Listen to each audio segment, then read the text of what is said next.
सतगुरु मैं तेरी पतंग बाबा, मैं तेरी पतंग हवा बिच उड़दी जावांगी, हवा बिच उड़दी जावांगी। साइया डोर हथों छड्डी ना मैं कटती जावांगी। सतगुरु मैं तेरी पतंग बाबा, मैं तेरी पतंग।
त्रिलोकीनाथ श्री कृष्ण भगवान की जय, परमिला भगवान की जय, मम्मी भगवान की जय, प्राकृतिक भगवान की जय, गुरु भगवान की जय, गुरु माता की जय। सभी संगत को हरिओम। आज मैं आप सभी को एक महात्मा के बारे में बताना चाहती हूँ। जैसे हमने स्कूल में पढ़ा है तुलसीदास जी के बारे में, बहुत सुना भी है हमने उनके बारे में। ज्यादा समय नहीं लूंगी, थोड़ा सा ही लूंगी। पहले तो धन्यवाद आप सभी का, जो आप सभी मुझे देख और सुन रहे हैं। धन्यवाद गुरु भगवान का, जिन्होंने मुझे ये अवसर दिया है। मुझे बहुत खुशी हुई कि मुझे तुलसीदास जी के बारे में बोलने का मौका मिला। तुलसीदास जी का जन्म सन 1532 राजापुर गांव में हुआ था। उनके पैदा होते ही उनकी माँ की मृत्यु हो गई। उसके कुछ समय के बाद ही उनके पिता का भी देहांत हो जाता है। भगवान के भरोसे ही वो आगे बड़े होते हैं। फिर परिवार वाले आगे उनकी शादी कर देते हैं रत्नावली। उनकी पत्नी का नाम होता है रत्नावली। बहुत सुंदर होती है वो।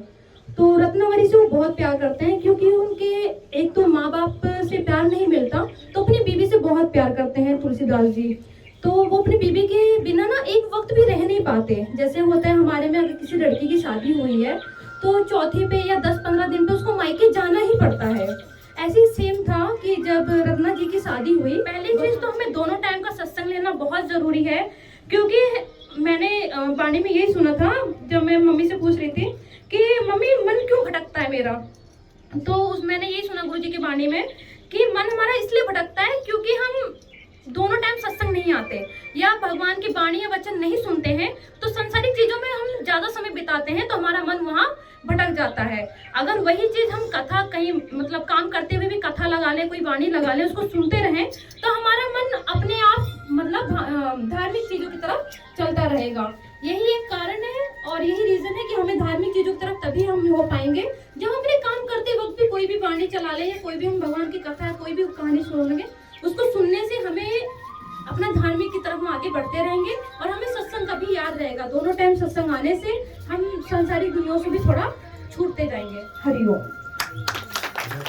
बड़ी सुंदर लगी, रत्ना के बारे में बताया, रत्ना जी के बारे में बताया, बड़ा अच्छा लगा। तो जैसे कि उन्होंने उनके पति गए, वो तो प्रेम में गए थे उनके पति, और हम व्यवहारिक दृष्टि से अगर देखेंगे तो हम वैसे नहीं देखेंगे कि ये हैं वो हैं जो भी, तो प्रेम में उनके पति गए उनके पास कि उसे अच्छा लगेगा मैं जाऊंगा तो मुझे भी याद आ रही है, उसको भी आ रही होगी, उसे अच्छा लगेगा। लेकिन ऐसे पत्नी ने तो डांट दिया कि इतने बावले तुम राम के पीछे हो जाते तो आज तर जाते। अरे यहाँ तक कि गली मोहल्ले की जो रत्ना की बात इसलिए समझ में आई तुलसीदास को, और एक स्त्री की बात पुरुष को इसलिए समझ में आई क्योंकि रत्ना की बात में बड़ी सच्चाई रही होगी।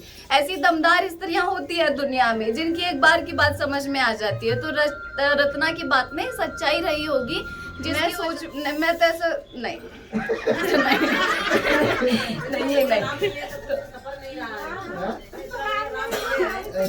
ना रियल लाइफ में चलिए भाई, आध्यात्मिक तल पर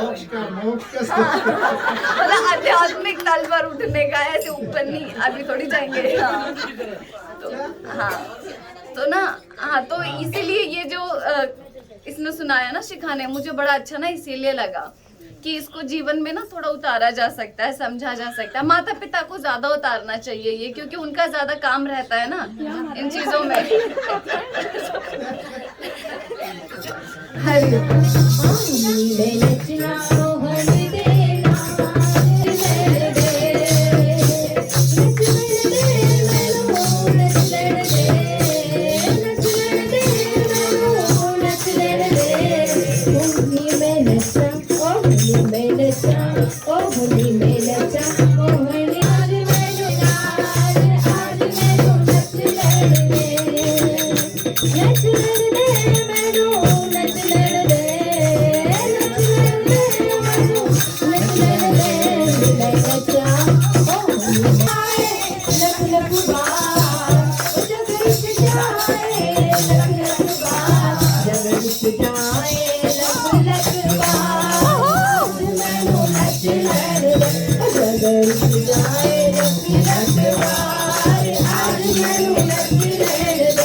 कि जो भी इस धरती पे रहता है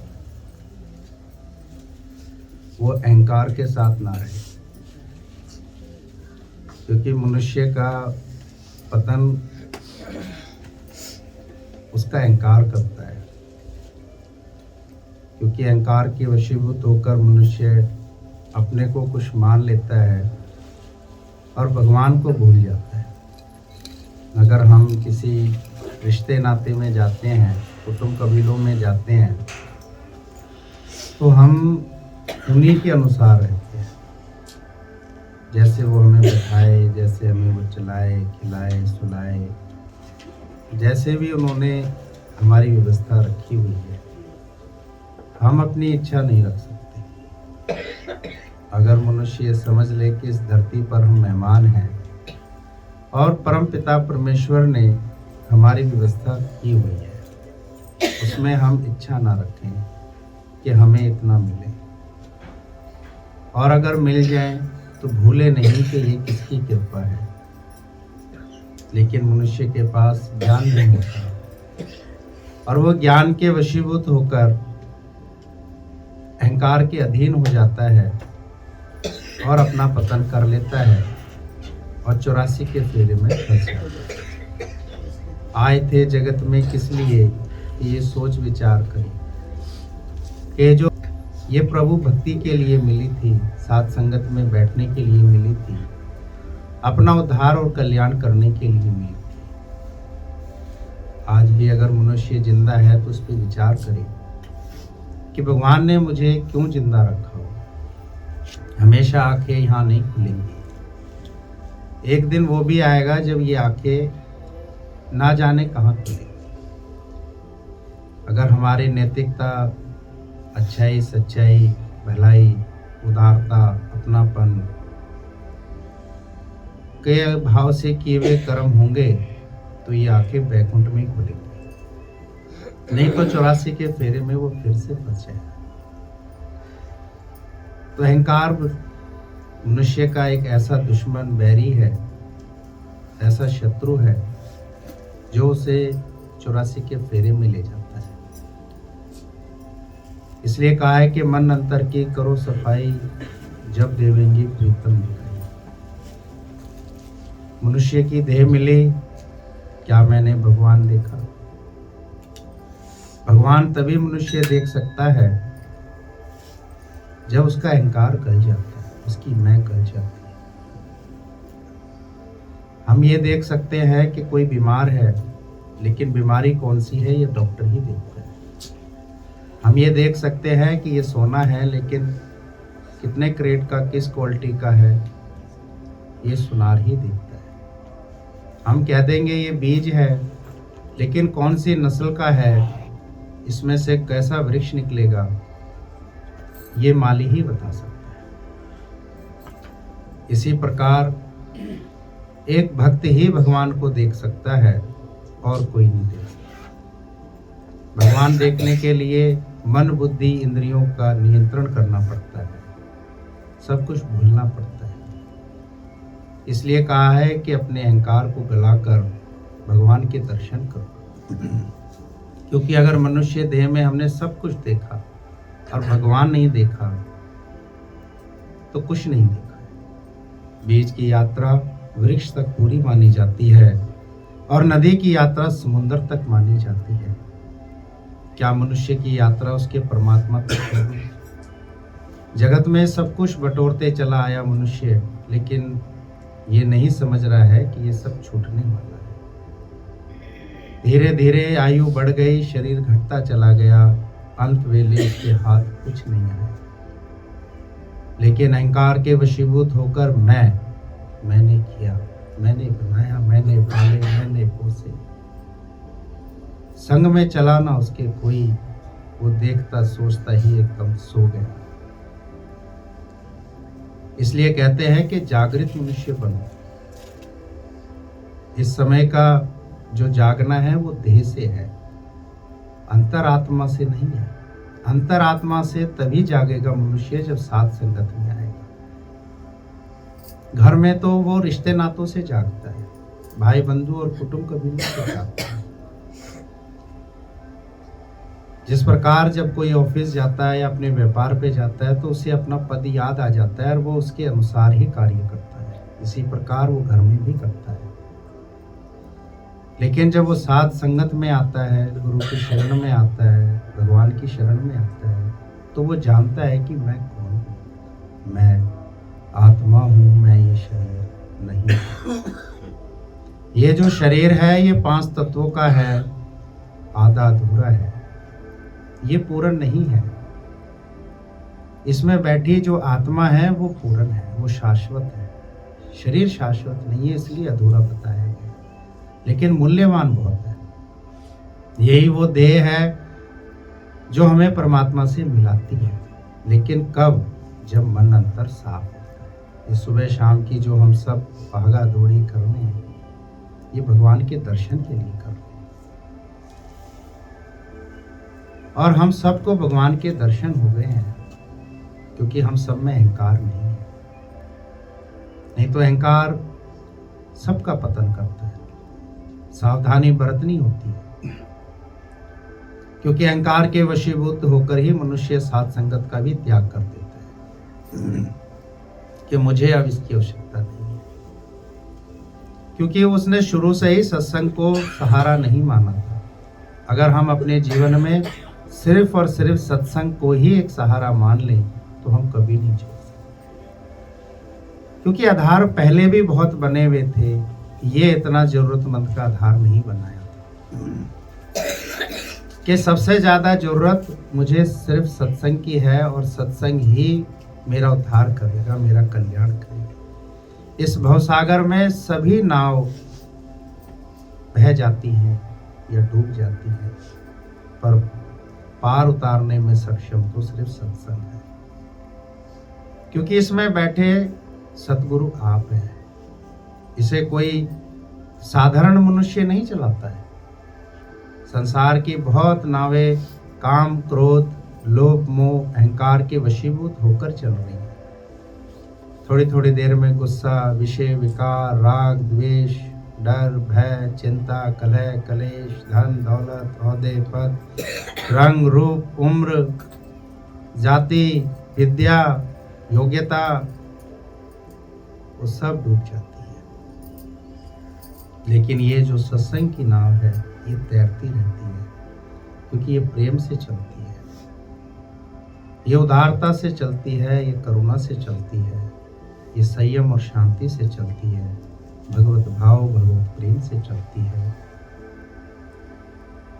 इसकी एक एक जो पग रखी जाती है वो भगवान के स्मरण से रखी जाती है, इसलिए ये कभी नहीं टूटती है। और इसमें वही बैठते हैं जिसे भगवान चाहते हैं। ऐसा नहीं कि भगवान सबको नहीं चाहते, लेकिन भगवान को कौन चाहता है? भगवान से चाहते हैं। सिर्फ और सिर्फ भगवान को ही चाहना कि आज मुझे प्राण मिले हैं, मैं जिंदा हूं, मैं स्वस्थ हूं, ये किसकी कृपा है? ये किसकी बदौलत है? ये किसकी शुक्रगुजारी है? ये किसकी मेहरबानी है? अगर मनुष्य सोचे तो वो अपना उद्धार कर सकता है, अपना कल्याण कर सकता है। अगर हमें कोई 100 रुपये दे और हम उसे वापसी में सिर्फ 10 रुपये ही दे, तो ये अन्याय और पाप होगा, ये दोष होगा। नीति तो ये कहती है कि 100 रुपये के ऊपर कुछ ना कुछ और भी रख के दिया जाए, क्योंकि 100 तो उसने दिए और हमारा काम चलाया, उसका एहसान होना चाहिए। हम उस पर कुछ ना कुछ रख के दे, और कुछ ना रखे तो कम से कम धन्यवाद, शुक्रगुजारी तो करें। 4 इंसानों में उसकी प्रशंसा तो करें। उसके लिए भगवान के सम्मुख बैठकर दुआएं और आशीष तो करें। लेकिन मनुष्य क्या ये करता है? आज परमपिता परमेश्वर ने हमें इतनी कीमती श्वासें दी, जिसकी बदौलत हम इस धरती पर उठते, बैठते और खाते और सोते हैं और चल रहे हैं। सभी चीजों का भोग भी कर रहे हैं, और सबसे महत्वपूर्ण कार्य भक्ति, सुमरन और सत्संग कर रहे हैं। क्या वापसी में हम परमात्मा को देते हैं? नहीं समय निकल पाता। एक अज्ञानवश, अहंकारवश, लोभ, मोह, क्रोध के वश होकर मनुष्य समय नहीं निकाल सकता। आप देख लो कितने जनों का सत्संग छूट जाता है। आते आते कैसे वो इस माया के वशीभूत हो जाते हैं। वो सोचने लगते हैं कि हम तो किसी के यहाँ आ रहे हैं। अगर वो ये सोचें कि हम उस कृपाधार के पास आ रहे हैं, उस करुणाधार के पास आ रहे हैं, उसके पास आ रहे हैं जिसने मेरी रचना करी है, जो मुझे भवसागर पार पहुंचाएगा और अपने पास बुलाएगा। लेकिन उसके लिए पुरुषार्थ तो करना पड़ेगा। इसलिए साधु संत महात्माओं और गुरुजनों ने कहा है कि हम सब कुछ कर सकते हैं, लेकिन पुरुषार्थ तेरा देव है। पुरुषार्थ तो तुझे करना ही पड़ेगा, तुझे मेरी चौखट तक आना ही पड़ेगा। बाकी सब कुछ मेरा काम है। हे अर्जुन, तेरे योग क्षेम का भार मैं उठाता हूँ, लेकिन मेरी शरण में आना वो तेरा काम। नहीं आएंगे उसको आगे हम अपने आप को नतमस्तक नहीं करेंगे तो वो हमारे योगक्षेम का भार कैसे उठाएंगे। हे अर्जुन, तो चिंता मत कर, हर प्रकार से तेरी जीत संभव है, तू विश्वास कर। मैं तेरे साथ हूँ, धर्म तेरे साथ है, सत्य तेरे साथ है, और तू उसके आगे झुका है, उसके आगे निमा हुआ है जो हर तरीके से समर्थ है। लेकिन मनुष्य भगवान के आगे नहीं झुकता है, माया के आगे झुक जाता है और उसके वशीभूत होकर ही वो अपने जीवन को व्यतीत करता है। इसलिए वो दुखी होता है, परेशान होता है, क्योंकि उसने क्षीण भंगुर अनित्य संसार का दामन थाम रखा था, इस झूठी माया का दामन थाम रखा था। इससे तो छूटना था, इससे ही तो पास होना था, इससे ही तो किनारे होकर चलना था। लेकिन इसी से ओतप्रोत होकर इसी को अपना संगी साथी बना लिया और इसी में अटक गया और लगा के गले में फंदा, फिर से 84 का फेरा लगा। अहो कृपया सौभाग्य हम सभी आत्माओं का है कि ऐसी कृपा करी परमात्मा ने कि गुरु का रूप धर के हमारा उद्धार करने स्वयं आए। लेकिन होगा किसका? जिसको विश्वास हो। विश्वासी का बेड़ा पार होता है। इसलिए गुरु कहते हैं कि भक्ति करे कोई सूरमा, जो जाति कुल वर्ण सब कुछ भूल जाए। जब भी कोई भक्त गुरु के पास जाता है तो गुरु सबसे पहले कहते हैं भूल जा, भूल जा जो कुछ भी देखा सुना याद किया है, या जो कुछ भी तू बना या करके आया है, भूल जा। क्योंकि भूलने में ही भलाई है, उसी में ही तप और योग होता है। भूल जाने से ही फिर से एक नए जीवन की शुरुआत होती है।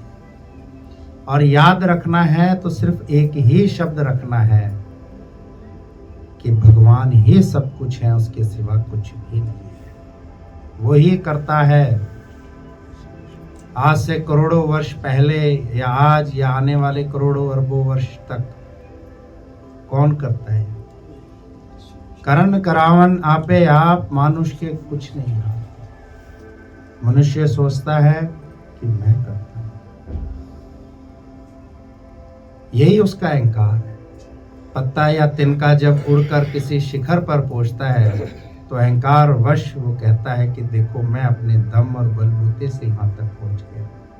लेकिन वो भूल जाता है उस हवा को, और वही हवा का झोंका जब दोबारा आता है वो फिर रोड रास्ते में बिखर जाता है, पड़ा रहता है, और उसे कोई भी कुचल कुचल कर जाता रहता है तो उसे बहुत तकलीफ होती है। और वो कहता है कि मेरे साथ ऐसा क्यों? क्योंकि इसके पीछे जो कारण था वो उसका अहंकार था। इसलिए कहते हैं शिखर पर वही पहुंचता है जो नम्रता रखता है, जो धैर्य रखता है, जो हमेशा शुक्रगुजारी रखता है। आप सब जितनी भी आत्माएं यहाँ तक पहुंची हैं, ये सब भगवान की कृपा रही, गुरु की मेहनत रही और आपका आत्म बल और आत्म पुरुषार्थ रहा। लेकिन सावधानी अभी भी बरतनी है। ऐसा नहीं कि एक्सीडेंट सिर्फ रोड पे ही होते हैं, कहीं पर भी किसी भी जगह हो सकता है। जब तक सुनिश्चित घर ना पहुंच जाएं या अपने कार्यालय तक ना पहुंच जाएं, तब तक पहुंचा हुआ नहीं समझा जाता है। इसलिए बहुत सावधानी की आवश्यकता होती है। यहाँ पहुंचते पहुंचते भी कितनी ही आत्माएं फिर फिसल जाती हैं। उसका कारण ही ये था कि उन्होंने भगवान का दामन नहीं थामा था। वो सिर्फ अपनी अहमता, ममता और कर्ता से ही चलते रहे और आगे की यात्रा में फिसल गए।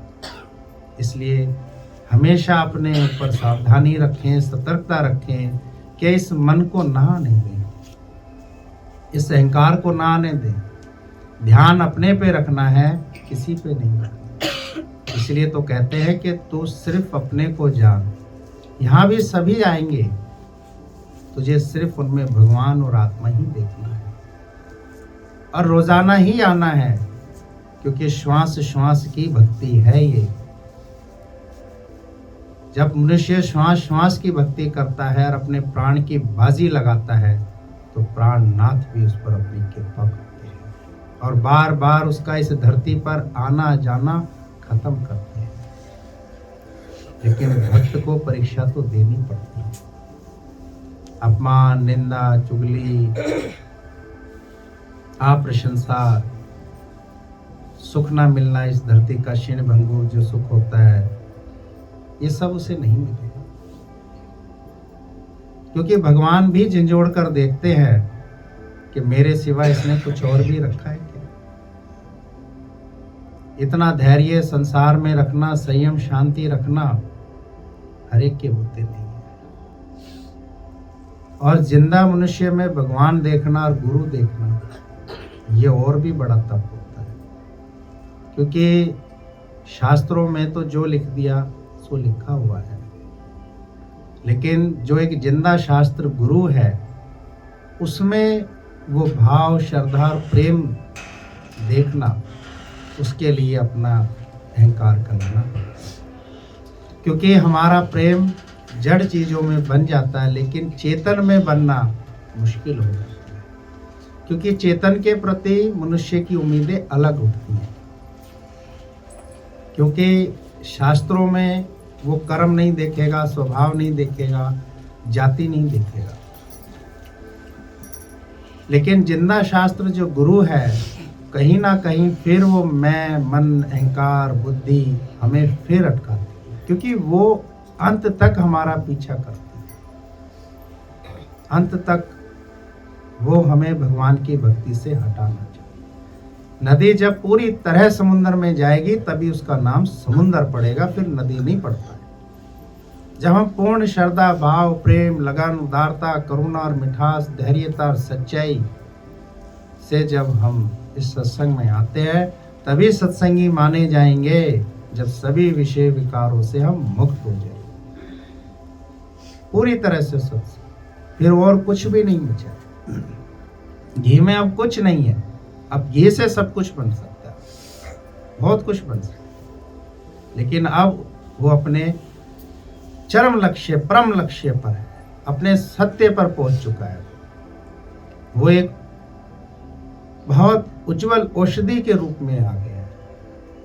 इसी प्रकार जब कोई आत्मा नम्रता से इस भक्ति का कार्य शुरू करता है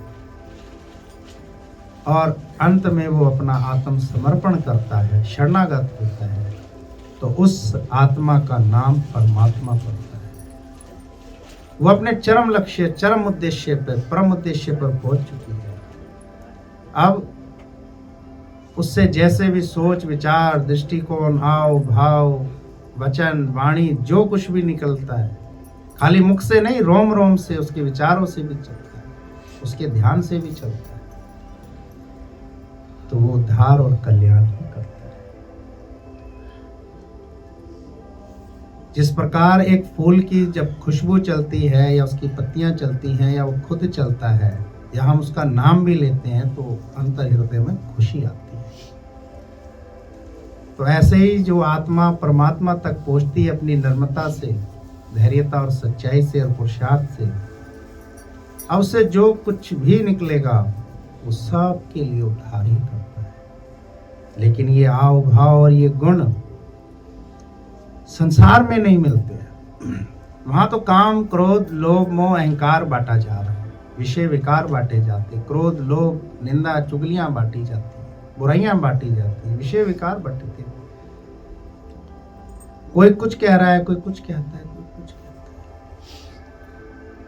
लेकिन जो गुरु कह रहे हैं वो कोई नहीं कहता। गुरु ही है समर्थ, जो कहते हैं कि तू आत्मा है, तू ये देह नहीं है। तू अपना मूल पहचान, इस धरती पर क्यों आया, क्यों तुझे मनुष्य देह मिली, और ये जो श्वासें चल रही हैं, अंदर धड़कने धड़क रही हैं, इनका लाभ उठा। तू भक्ति कर, तू धैर्य रख, तू संयम रख, तू शांति रख, तू सच और उदारता पे रह, तू प्रार्थना कर, तू श्रद्धा और भाव रख। लेकिन ये वहां संसार में नहीं मिलता है, वहां नहीं मिलेगा। ये मिलेगा सत्संग की दुकान पे, यहीं ये पाठ पढ़ाया जाता है कि बाहरी जगत में जैसे तू अपना सब कुछ मानकर बैठा हुआ है, यहाँ तक कि जो तुझे ये जो शरीर भी मिला है ये भी तेरा नहीं है। ये मनुष्य की बहुत बड़ी भूल है कि वो सोचता है कि ये सब मेरा है। तेरा जगत में कुछ नहीं है।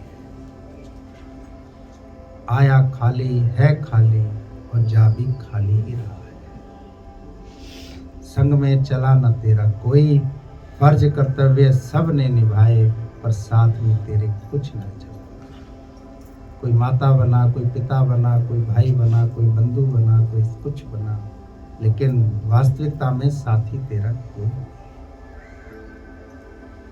क्योंकि साथी बनने का समर्थ किसी रिश्ते नाते में नहीं है। सब तेरे सुख के साथी हैं, दुख का तेरा कोई नहीं है।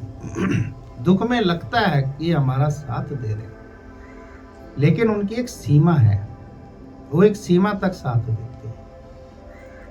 लेकिन मनुष्य का असीम साथ तो भगवान ही देगा और कोई नहीं दे सकता। तो सच्चा साथी तेरा भगवान है। उससे कितना रिश्ता रखा, कितना नाता रखा, कितना समय और वक्त दिया।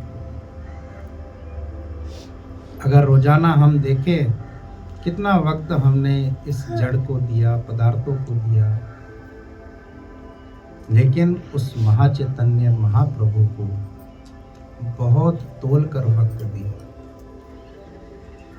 धीरे धीरे जब ये शरीर वृद्ध अवस्था की तरफ चलता है तो आप सब देखते हैं ये कितना समय अपनी तरफ खींच लेता है। इसलिए कहा, बचपन गया खेल में, जवानी गई सोते सोते, व्यर्थ हुआ सोचते सोचते।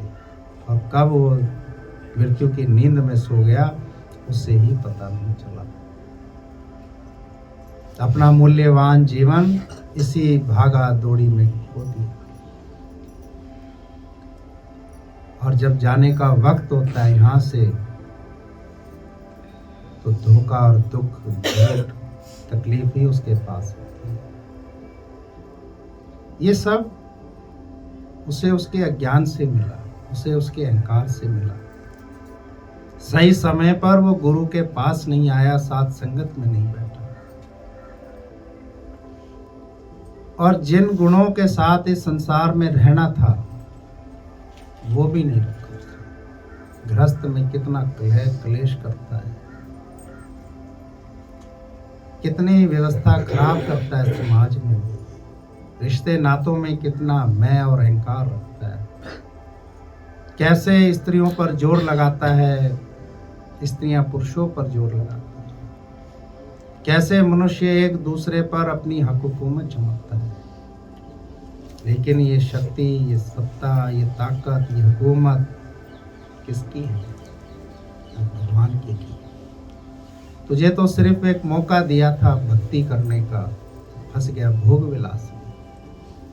अहंकार के वशीभूत होकर मनुष्य किसी से प्यार नहीं कर सकता, दिखावा कर सकता है।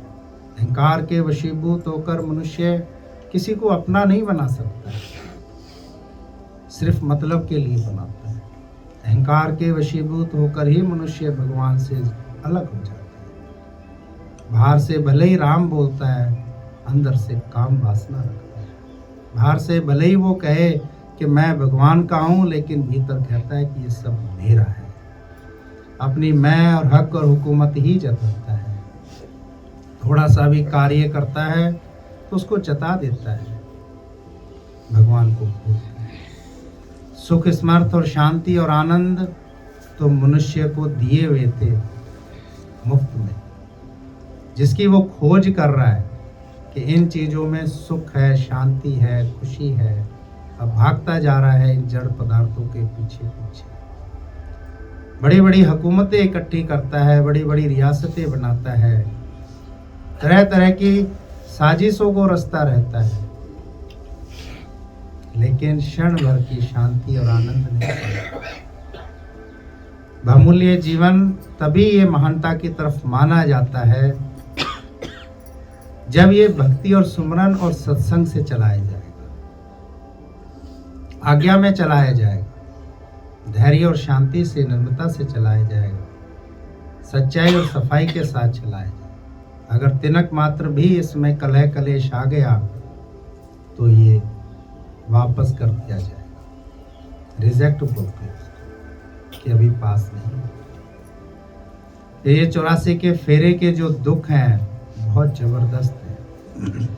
मनुष्य तो अज्ञानवश कभी कभी के दुखों का विवरण पूरे जीवन करता है, लेकिन पशु पक्षी जीव जंतुओं पे तो ये रोज आते हैं, लेकिन वो कुछ नहीं कर सकते, सिर्फ इनको सहन करते हैं।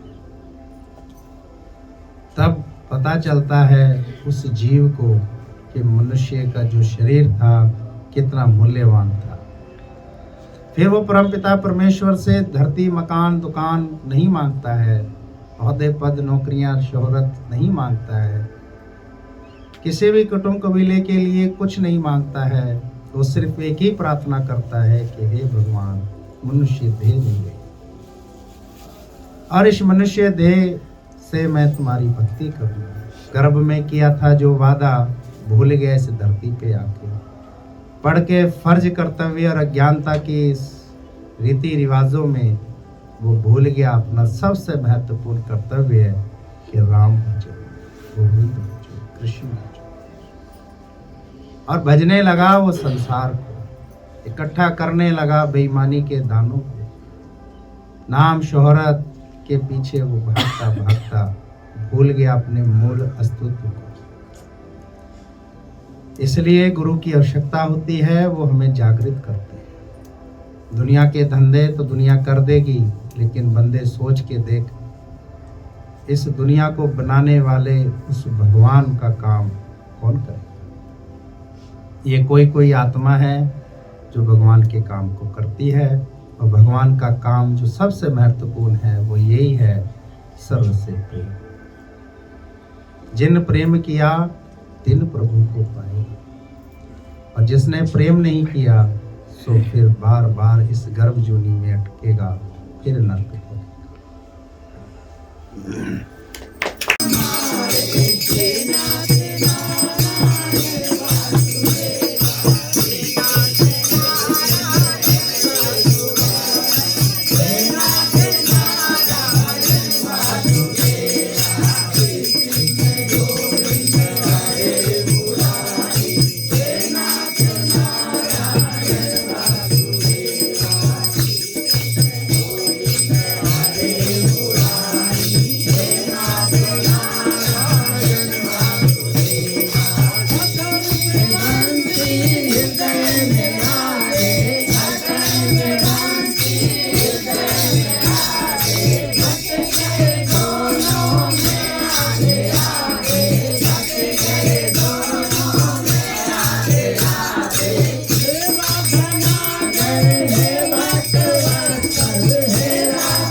सदगुरुदेव भगवान की सर्व संजय भगवान की